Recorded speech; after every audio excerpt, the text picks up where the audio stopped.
పాటించాలి. ట్రయల్ కి discharge petition కి డీలింగ్ చేసి చేయమని ఆయన చాలా స్పష్టంగా చెప్పడం జరిగింది.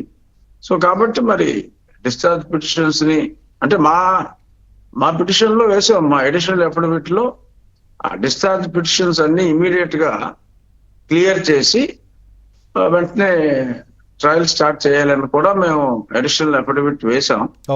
అనుకోకుండా ఏం జరిగిందంటే లాస్ట్ టైం 6వ జడ్జి గారు 6గురు జడ్జిలు మారారని కూడా సిబిఐ అఫిడవిట్ లో వేశారు.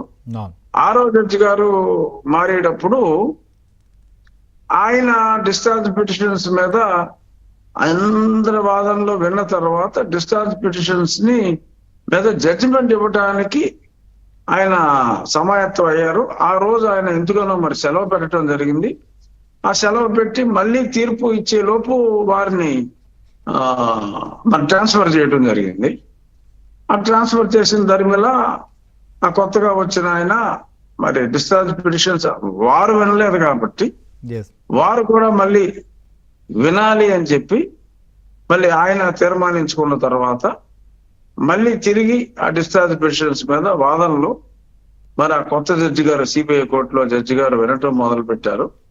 సో అది విన్న తర్వాత మరి వారు త్వరితగతిన మరి ఆ డిశ్చార్జ్ పిటిషన్ల మీద మరి వాళ్ళ డెసిషన్ తీసుకోవాలి. మరి ఇర్రెస్పెక్టివ్ ఆఫ్ దట్ ప్యారలల్ గా మరి సుప్రీంకోర్టు సూచించిన ప్రకారం మరి ఇప్పుడు ట్రయల్ కూడా స్టార్ట్ చేస్తారా, లేదు ఆ డిశ్చార్జ్ పిటిషన్స్ మీద తీర్పు వచ్చే వరకు ఆగుతారా, మరి ఆ సుప్రీంకోర్టు సూచనని ఎంతవరకు ఈ lower court CBI court follow అవుతుంది అనేది మనం వేచి చూడాలి. శ్రీహరి, మీరు బెయిల్ కూడా రద్దు చేయాలి, ఇన్నేళ్ల నుంచి ఈ కేసు విచారణ సాగుతున్నాయి, ఇట్లాంటి పరిస్థితి ప్రభావితం చేసే పరిస్థితి. బెయిల్ రద్దు పిటిషన్ అనేది ఇట్స్ అన్ అపీల్ శ్రీహరి. నేను గతంలో బెయిల్ రద్దు ముందు సిబిఐ కోర్టులో వేసిన తర్వాత అది వేసిన నెల రోజులు